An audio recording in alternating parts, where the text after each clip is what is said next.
The formula shown here, log to the base a of c, is equal to log to the base b of c divided by log to the base b of a, is the change of base formula. Given a logarithm to the base a, we can convert it to a logarithm to the base b using this formula.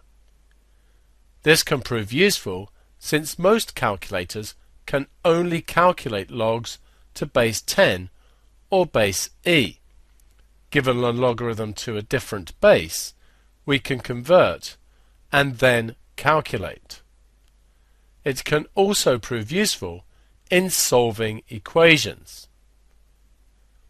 One consequence of this formula is that if we set c equal to b, we get log to the base a of b is log to the base b of b divided by log to the base b of a.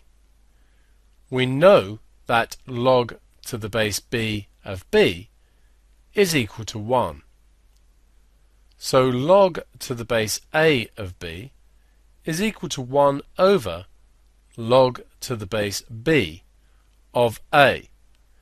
And this can prove useful in solving equations, as we will see in a later example.